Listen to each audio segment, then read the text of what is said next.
Dr. Alice Radosh is the project director of Pelham's Hidden Hometown History.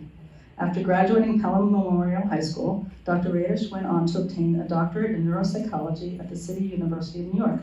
She served as director of New York City's Mayor's Office of Adolescent Pregnancy and Parenting Services, taught in the psychology department at Brooklyn College and New York University, and was a senior program officer at the Academy for Educational Development in New York City.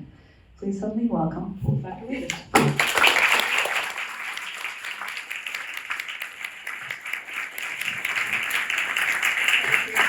Thank you very much, and it's terrific to see so many people out today.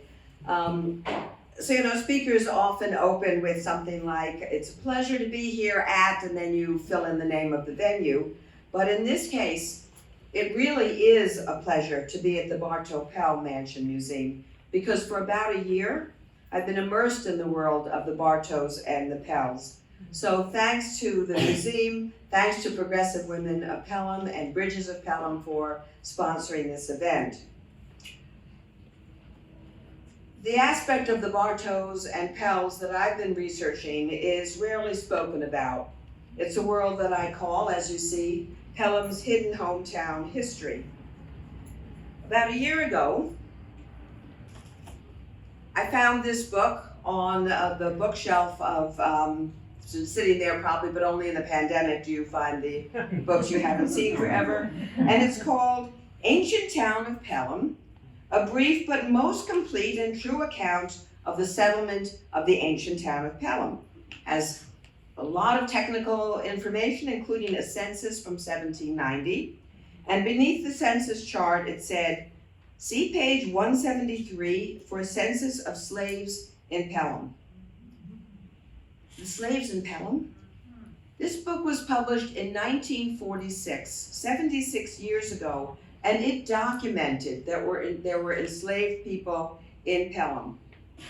I grew up in Pelham. From kindergarten in the colonial school, if there are Pelham people here, you'll be familiar with that, to graduating Pelham Memorial High School. And I had never been told that there were enslaved people in Pelham, and had no idea that slavery was central, not peripheral, to Pelham's early history. 20% of the population of Pelham was enslaved, and approximately 50% of the laborers in Pelham were enslaved. It was estimated that every third household in Pelham owned at least one enslaved African man or woman. An Englishman's memoir written in 1880 stated, quote, in the vicinity around New York City, and of course that would be Pelham, every respectable family had slaves who did the drudgery, close quote. These people were essential to the development of the town, and they've barely been acknowledged, and they certainly have not been honored for their contribution. Pelham's history is closely linked to the history of slavery in New York City, where there were more enslaved people than any other city in the country, north or south. The second largest slave market in the country was in New York City, and half of the people sold at that market went north, not south. So the people standing on the auction blocks on the market in New York City and being separated from family were purchased by wealthy and modest landowners in Westchester County. Slavery flourished in Westchester. It was the state's second largest slaveholding district outside of New York City. So we know that the backbreaking work of turning Pelham's wilderness, which is what it was, into a farming community was done by enslaved people, not by the wealthy colonists. This iconic drawing of Thomas Pell, the first Lord of Pelham, brings the message home. You notice he doesn't have an axe or a hoe in his hand. But more than drawings, we have documents from the 1600s that have quotes like this one. This is from a letter written by the governor of New York to the Dutch West Indies Company in the 1600s, talking about towns like Pelham. Colonizing such wild country demands more inhabitants than we can supply if unprovided with slaves, he wrote. Not shown, but in the same letter, he said that the population is, quote, not inclined to do any sort of work to procure enough to eat, and are not willing to go far from home because they're unable to protect themselves. So the colonists enslaved men and women who produced the food, built the houses and the barns, cared for the inhabitants in the houses, the animals in the barns, in general, developed the agricultural economy that the town was totally dependent on. Here's a partial list of the known skills of Pelham enslaved in Westchester. I like listing skills like this because it helps break down the stereotypes that enslaved people were uneducated, unskilled, illiterate. Enslaved people in the North needed to have these skills and many more because they were needed to do the kinds of jobs that you see listed here. The northern colonies needed people like this to survive, and then, again, instead of honoring them, we erased them from history. One historian has said that failing to teach this history, we are, quote, committing educational malpractice. This is a very personal story for me.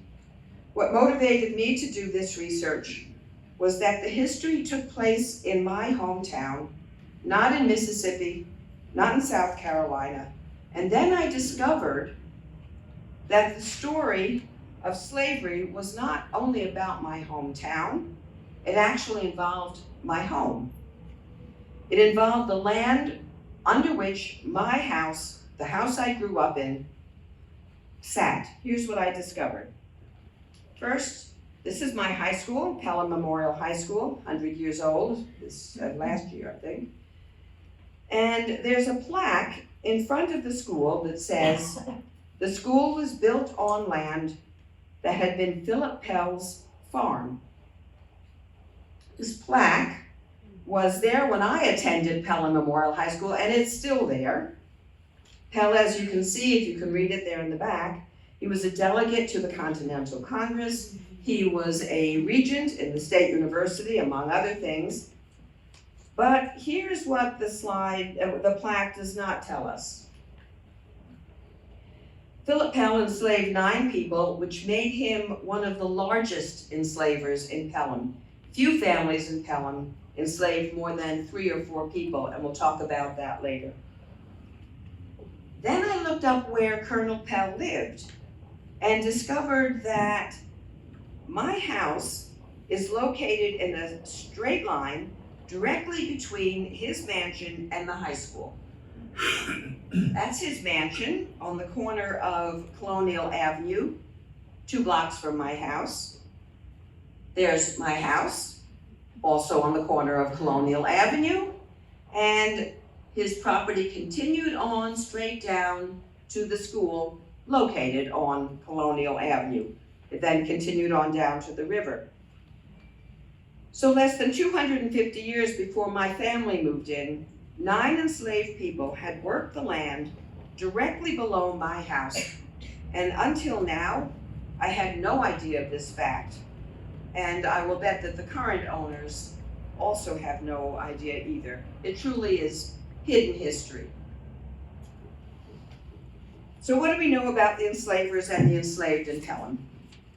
The names of the enslavers are easy to find, but before I put them up, I want to paraphrase another historian, Howard Zinn. Obviously, we do and should condemn the institution of slavery, but as Zinn says, turning our anger on the individuals of that time is a useless, scholarly exercise. Save that energy, he says, for the present moment. Pelham's enslavers are listed in the census records with the number of enslaved people they owned over the age of 14. We don't have the number of children. What's interesting here is that if you look at the second column, this side, these are all the names after New York's first Emancipation Act of 1799. I'll talk more about this later, but as you can see, and emancipation did not end slavery in Pelham. You can also see that the Pells were the largest family of enslavers, which is not surprising because they were also the wealthiest and the largest for many years. In addition to census records, John Jay College maintains a New York Slavery Records Index. These are all the Bartows. There are many more Bartows who had enslaved people, but these are the ones I could trace back to Pelham. So you just put Pelham, or wherever you live in Westchester, into the New York Slavery Records Index, and you can find the names of the town's enslavers. The history is not really all that hidden if you want to find it. What about the names of the Pelham residents who were enslaved? That was a lot harder. I used 3 sources for that: wills, runaway advertisements in newspapers, and manumission records. The wills are useful because, as we know, enslaved people were considered property. I can put air quotes on it, but I'll keep doing this the whole talk, so you should just know words like property should be in quotes.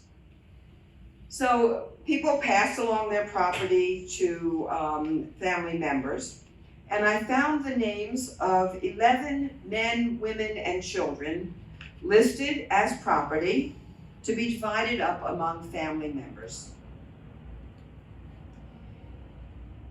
Here's a slide that names 6 young children who were given as wedding gifts to Philip Pell's daughters, Hannah and Martha. Each daughter, when wed, was to receive 3 children and 6 cows. One of the worst things about slavery, North or South, was the breaking up of families. And in this will, we can see that 6 children were taken away from their mother to be wedding gifts. There are no photographs of these 6 children. I feel fortunate to have their names. Cameras had not been invented in 1752, but I did find a photograph taken much later of a different woman who was also given as a wedding gift.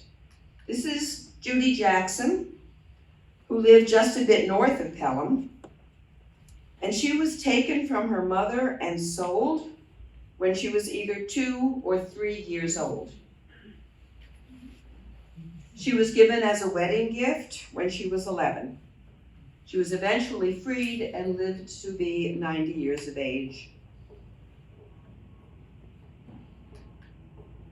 This will makes clear that people were absolutely considered property. Here's Lou, listed between the dinner plates and the feather bed.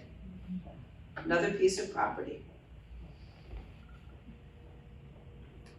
In this will, a man was to be assessed much the way livestock might be assessed. Again, as you can see, after the death or remarriage of Bailey's widow, Ike's value was to be appraised, and whichever child wanted him had to pay the appraised amount. All of these wills can be found if you're looking for them. The infamous Aaron Burr lived for a while in Pelham and bequeathed an enslaved man, Job, to the son of his wife, Theodosia Bartow. Burr, an enslaver, introduced the first bill in 1785 that would have outlawed slavery in New York State. So here he still owned an enslaved man 5 years after he himself authored the Emancipation Bill, which failed, but at least he authored one. Job was 27 years old when Burr named him in his will. He was not freed until he was 44. The final will that I want to mention is that of Lord Thomas Pell, who purchased the ground surrounding this mansion in the summer of 1670 and died in the fall of 1670.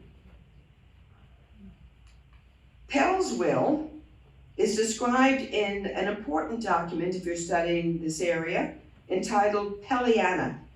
It's in two parts. It's, I believe, in the it's somewhere in London's, I don't know, one of their major museums has this material.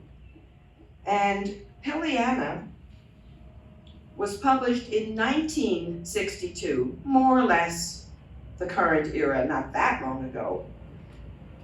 The will presented in Pelham lists all of these things that you see, all those items and many more, with one important exception. It does not list Barbary. Barbary was an enslaved woman, and she is not mentioned in the Pelham version of Lord Pell's will. The fact that she was omitted from a detailed list that was published in 1962 can only be interpreted as a decision to erase the slavery history we're talking about tonight. We're told about chairs, spoons, tobacco, swines, stockings, but somehow Barbary was taken off the list. I think this is what's meant by educational malpractice. The second way I was able to track down the names of people who had been enslaved in Pelham was through advertisements in newspapers. You will not be able to read this, but what I put it up for is to give you some sense of what these things look like. There were thousands of ads, and we're able to get the names and descriptions of a number of people, because when you're looking for someone, you have to describe them. So I was able to find the names and descriptions of 17 people from Pelham who tried to escape. Before we look at some of these ads, here's information that explains why these ads were placed in newspapers. In today's dollars, an enslaved man would cost about $8,000, slightly less for a woman. So to protect their money, enslavers would take out insurance policies against the loss of their property. In the 1800s, about 1/3 of all policies that northern insurance companies wrote were for enslaved men and women. 1/3. Those companies could not have survived without taking those ads. They needed the income from those policies. The firms that still exist today and have some connection with earlier parts of their group, they've apologized for taking out policies on human property. The same was true for major newspapers. Like the insurance companies, the newspapers totally needed the revenue from the runaway ads. And like the insurance companies, the newspaper companies have now apologized for, quote, having reaped profits at the cost of human freedom. So when we look at the next slides, we should also think about the dangers that people faced if they tried to escape and were caught. The punishment for attempting to flee was severe. It could mean death. It certainly would mean public beatings as warnings to others. There are graphic descriptions that I will not go into of public whippings suffered by captured runaways in Westchester, on the village greens in Westchester, and often in front of churches, as the greens were. The village green closest to Pelham that had stocks and a whipping post was St. Paul's Church, right over the border in Mount Vernon. The church is still there. And about 10% of the people buried in the church's cemetery are of African descent. If we have time during the Q&A, I'll talk about some other less formal burials that I found out about. So what would motivate someone to risk death and public beatings? We're familiar with the shameful stories of enslaved people fleeing brutality, certainly in the South, but in the North too. But in the North, the urge to reunite with family was perhaps the most common reason for trying to escape. And there's documentation that some people traveled as far as Virginia and South Carolina to reunite with wives or children or mothers. As one historian wrote, the attachment to the family was as important as freedom itself. Newspaper ads often gave details, descriptions of the runaways so they could be identified, as I said, and of course returned. I'll present the descriptions in these ads, but one of the frustrations of doing research on slavery is that almost without exception, the only thing we have is descriptions that come from the enslavers, and they're unlikely to be very reliable witnesses, as we'll see in some of the slides we're going to look at. It's all we have, and I'm glad we have it because it gives us some view of the people who lived in Pelham at that time. All of the advertisements that I'm going to show are verbatim. The first one is for Abraham and Maul and their 3-year-old son and infant daughter. This is an unusual group. Families generally did not run off. About 80% of all runaways were single males.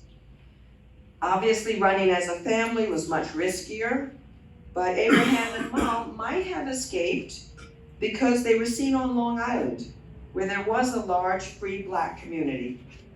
We have no documents that tell us whether or not they managed to get away safely. This is Harry. Harry is a 12-year-old child running off by himself, possibly to join the War of 1812, which would still have been on. He was probably aiming for a British military base because he might have been able to be freed if he had gotten there. There is a history, again, which most of us were not taught and which I learned during my year of research, of people fighting in the American Revolution who were enslaved and sometimes, as we know about the Civil War, was sent over to fight in lieu of whoever, quote, owned them. A question that I'm going to return to later is why a child, here Harry, born after New York's 1799 Emancipation Act, was running away from slavery in 1814, 15 years later. This slide for Dick, this newspaper ad, I included because it's, as indicated in red, it suggests physical abuse. It's one of the few that I found that did. Again, remember who wrote these ads. They're not going to exactly announce the cause. But he's 23 years old, and we're told that he swings his leg out when he walks because he has a, quote, little lameness in his knee. Well, I'm sorry, if his leg is swinging out, I suspect it might be more than a little lameness in his knee. We're also told that he has a scar on his chest and, quote, a little nick in one ear. Some Westchester owners cut a square notch on the top left of top of the left ear. We have no information about the cut on Dick's ear, but it's possible that he had been branded in this way. Again, all we have is a description from the enslaver who wrote the ad, and he's not going to say it, but I think it's likely that this man was physically abused. What I've highlighted in blue I think is important because if you think about where enslaved people from Pelham ran if they're trying to go get free, it's not Canada, which kind of like what we're often told. They would escape to New York City, where there was a large transient population you could hope to get lost in. And also, captains needed crew, support, a large port. And they were not captains were not overly scrupulous on who they brought on. So enslaved men would go and try and get on boats and were often able to do so. So this ad warns all matters of vessels are warned not to take him on. This newspaper ad for Peg is of interest because it is one of the few that describes a woman escaping alone. And I bolded Peg's age because she is probably beyond her reproductive years, and that would have made her more valuable in the North and less valuable in the South. I'll talk more about that later. We see that Peg's left hand has been permanently injured. Again, we have no way of knowing if this was the result of abuse. It's possible, however, that what is referred to in this ad as her sensible cunning helped her get away. We can hope so. And it's possible because she had contacts at Oyster Bay. And again, Oyster Bay was an area with a sizable population of freed men and women. There are more advertisements for Pelham, but I will end with this one. Bell and Lewis were a couple who tried to escape with 4 children, listed here in green. Running with 4 children had to have been very risky, and it's probable that all 6 of them were caught. We know this because we know that Tamar, one of the girls listed, was about 17 when she tried to escape and was not freed until she was 70 years of age. So she was caught.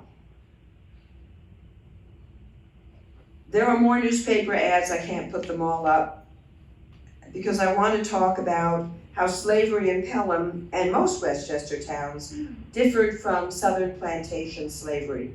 And the differences are critical in a number of ways. With few exceptions, and again, the land that we have right around us is one of those exceptions, Pelham did not have huge plantations. There were no slave quarters far from the house. Enslaved people most likely lived in the house, the attic or the basement, with the master's family. And this might explain why it was unusual for there to be more than 4 enslaved people in a household. I put together this slide. First of all, every research talk should have at least one bar graph. So this is mine. But it's really just representational because enslaved people were rented out. So you could be rented out for a week or a month or a year. And you would not show up, therefore, in the census records, and I took this from census records. So there's really no accurate way to know how many households might have had 1, 2, or more enslaved people. But you can see that very few have more than 4. And of course, here's Philip Pell over there with 9. Remember, I said he was one of the biggest enslavers in Pelham. Historians have suggested that the fact that enslaved people lived in the house might have cut down on physical abuse. You had to see right in front of you what you had done. And again, there's other evidence that there was probably less physical abuse in the North. The abuse is every bit as great if family members are being ripped apart. So we're not, we don't have things that I can point to for sure, but that's what's suspected. One thing we do know that it cut down on was childbirth. Infants in the house were generally unwanted disturbances and would take an adult away from work. So you see, if you have 1, 2, 3 people in your house, you're not going to want someone to be taken away from work, and you don't want the disturbance of a child in the house. So again, women beyond their reproductive years or assumed to be sterile were sold at higher prices than younger women. Again, a very different image than I think most of us grew up with when we learned about slavery in the South. One northern owner put a woman up for sale because, quote, she breathes too fast for her owner to put up with such inconvenience.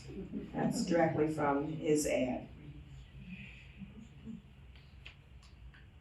Going back to the differences, unlike the South, New York does not have a year-round growing season, as we know, but enslaved people still had to be housed and clothed and fed year-round. According to one historian, quote, the cost of maintaining slaves during the idle winter months could consume the entire year's profits. Another reason for how few enslaved people there were per household. The third major difference is that enslaved people were not confined to plantations here in the North, certainly not in Pelham. It was legal for enslaved people to meet in town in groups of 3 or fewer, with permission of the owner. Also with permission of the owner, they could obtain, quote, strong drink at a tavern, but they had to abide by town rules, and owners would be responsible for the costs if there were any infractions. In the North, the protection and safety of the community was given priority over the rights of owners. Clearly not the case in the South. I want to leave time for questions, so I'll start to sum up by talking about the end of slavery, which you might think would be a pretty upbeat ending for a talk, but unfortunately, it is complicated and hardly upbeat. Let's take a look at when slavery ended in Pelham and why it ended. There are 2 ways that an enslaved person could become free: manumission and emancipation.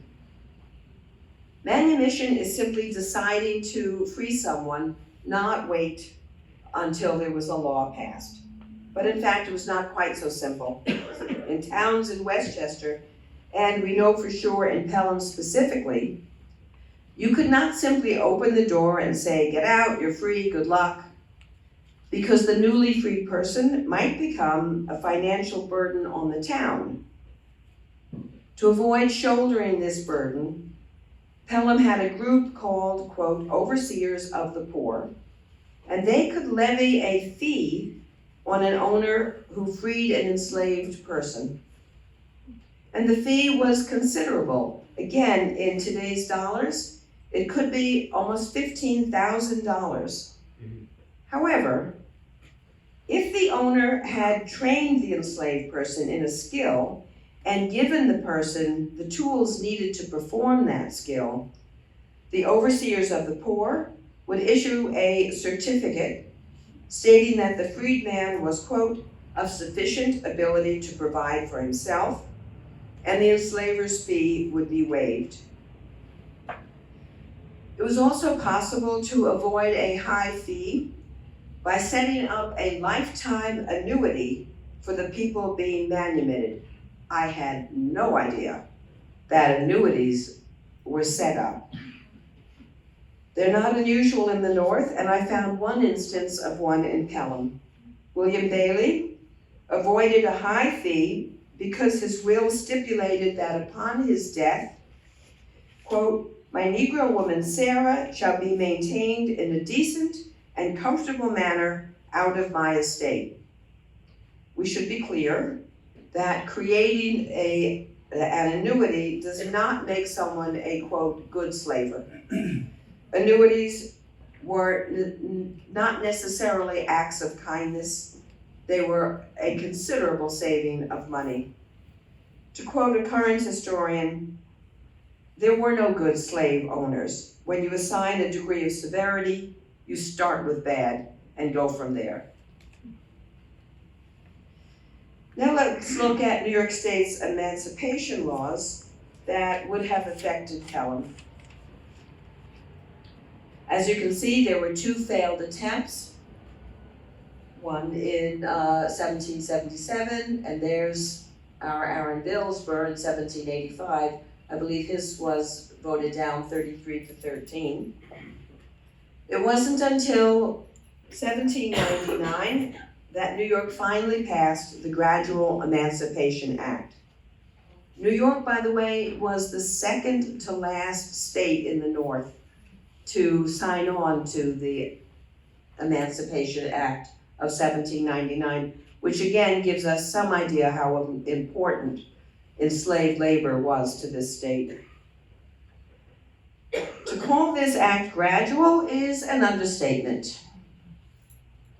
The Gradual Emancipation Act did not apply to people who were currently enslaved, so we can start with that. If you were currently enslaved, this act would not apply to you.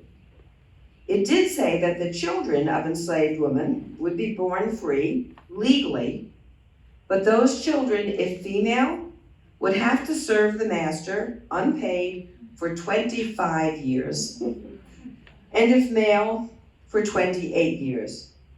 So, again, currently enslaved, no freedom. Children born, free, legally indentured for 25 years or more. Knowing that, let's go back to Harry for a minute. This is the 12-year-old child who ran away in 1814. He's a good example of the problem with gradual emancipation. Harry was born 3 years after emancipation, so legally he was born free. But he was born to an enslaved woman, so he would have had to serve the enslaver until the age of 28, another 16 years of his life. Instead, he ran away. Slavery did finally end in New York, but as you can see, it was a slow process. The final Emancipation Law was passed in 1817, but you had 10 years for it to go into effect. So you had until 1827, if you were an enslaver, to give up the enslaved person you thought you owned forever. In Pelham, the last year that enslaved person showed up on the census was 1823. 1827 was the absolute cutoff, and not until 1823 do the census records stop listing enslaved people. The other awful thing is that for thousands of enslaved New Yorkers, emancipation never went into effect because these people were illegally trafficked to the South for high sums. So instead of freeing somebody, you sold him or her to the South. And the reason that you were getting high sums for that is that as of 1808, so pretty much around the same time, enslaved people were no longer being brought into the states. So people who were here could get a high amount put onto their head. We could, of course, continue that. When can you say emancipation ended and then things were safe when we know about the Fugitive Slave Act, which was 1850? So the end of slavery is hardly an upbeat story, and the other reason that it is not upbeat, and here I'll quote from one of the many historians who have written about this aspect of emancipation, quote, "Lawmakers wrapped their legislation in the mantle of idealism, and no doubt many leaders of the abolition movement were honorable men and women who sincerely regarded slavery as a great moral wrong. But it is also true that they embraced anti-slavery at a time when it entailed no economic hardship for them." What's swept under the rug is that slavery in the North ended when enslaved people cost more than the desperate immigrants, particularly Irish immigrants, who started to come into New York City. The Irish were paid pennies a day. They didn't have to be purchased, housed, clothed. They didn't run away. The enslaved men and women in Pelham were freed when the Irish arrived and their labor was no longer needed. And so-called freedom was mocked by laws that were passed in the North in 1815. And again, look how that just overlaps with what's happening with emancipation. These laws made it just about impossible for a free person to purchase land or to be admitted to professions which he or she was skilled. So they were trained and they were given the tools, and then in 1815, laws were passed that did not permit them to come into these trades. You couldn't even ride a city streetcar by the law of 1815. A black person who wished to vote, and think about trying to do this if you're a person who had been enslaved perhaps all your life. And since we're talking about voting, we'll use the male pronoun. Here's what had to happen. He had to state the place of his birth, his age, the date he became free, the street and number of the house in which he resided. All of this had to be given to the voting by law. But these were not conditions that were prescribed in the Constitution, and they were not required of a white person.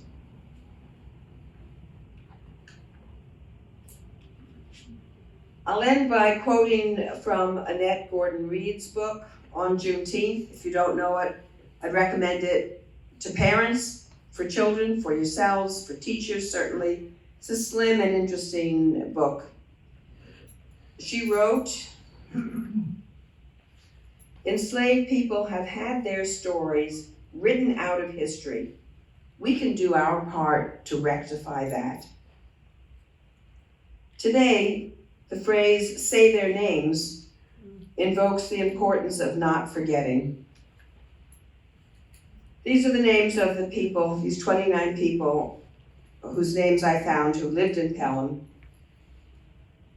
And I know that telling some of their stories, certainly telling their names, is a very small way we have of rectifying the fact that these people have been wrongfully written out of history.